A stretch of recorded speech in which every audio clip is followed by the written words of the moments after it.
All right, hey guys. So maybe your car has the same issue that my van has. I have a Ford E150 van in kind of maroon burgundy color. Anyway, I accidentally got some paint chipped the other day.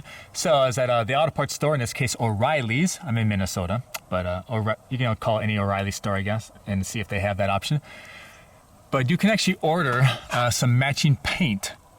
In this case, just a little touch-up paint. You can order that from O'Reilly. So I'm going to go pick mine up here in a little bit.